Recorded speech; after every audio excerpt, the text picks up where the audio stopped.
அக்கா ஒரு கருத்து சார். அந்த போட்டோனே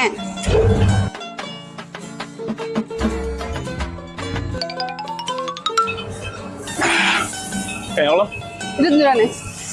இந்தாங்க. சில்லறை இல்லையாண்ணே? சில்லறை இல்லையா? அப்ப என்ன பண்றது? அடிக்கிற வேலைக்கு கலந்து ஜில்லுன்னு குடிச்சுங்க.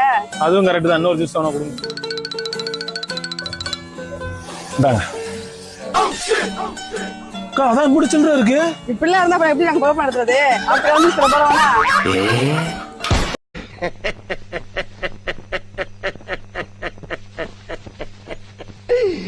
ஐயோ ஐயோ. யோ ஒரு கரும் ஜூஸ் போடு. அதோ போடுறேன் ப்ரோ. யோ எவ்வளவு நேரம்யா? ப்ரோ ஜூஸ் போட்டா வந்து எத்துக்குங்க. யோ 20 ரூபா ஜூஸுக்கு வண்டி விட்டு இறங்கி வந்து குடிக்க சொல்றியா? எத்தனை வந்து குடியா? என்னால எத்தனை வர முடியாது, நீங்களே வந்து எத்துக்குங்க. ஜூஸ் வைக்கிற உனக்கு என்ன அவ்வளவு நெக்கலு? பெரிய புடுங்கி ஒரு வந்து கொடுக்க மாட்டாரு ஜூஸ். இப்ப என்ன பண்றேன் பாரு. காசு வாங்கிட்டல, ஜூஸ வண்டியாண்ட எடுத்துன்னு வா. இப்ப வண்டியாண்ட வந்து ஜூஸ் கொடுத்துதானே ஆகணும். வாடா.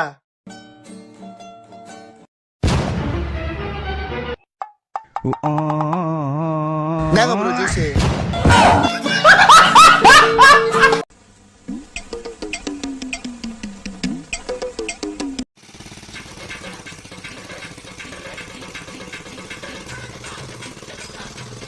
டேய் என்னடா பால் விளம்பரத்து வேற பசுமாடு மாதிரி பல்ல காமிச்சுட்டு இருக்கிற? என்ன என்ன எழவி அது? இது சுகர் கேன் தான், குடிக்கலாம். சுகர் இல்ல இல்ல இல்ல போட மாட்டாங்க. சத்தியமா போட மாட்டாங்க.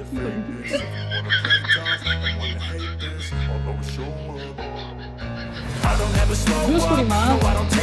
சுகர் கேன் சாப்பிடுறது இல்ல. இது சுகர் கேன் தான், குடிக்கலாம். சுகர் இல்ல இல்ல போட மாட்டாங்க. சத்தியமா போட மாட்டாங்க.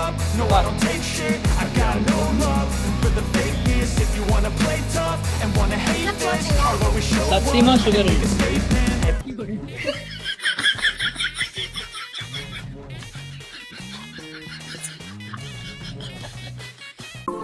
எவ்வளவு வாட்டி சொன்னேன் அழகா இருந்த அறிவு சுத்தமா இருக்காதுன்னு. பாத்தியா? எங்கள் வீடியோ உங்களுக்கு பிடித்திருந்தால் லைக் செய்யவும், ஷேர் செய்யவும், மேலும் இது போன்ற வீடியோகளுக்கு எங்கள் சேனலை சப்ஸ்கிரைப் செய்யவும்.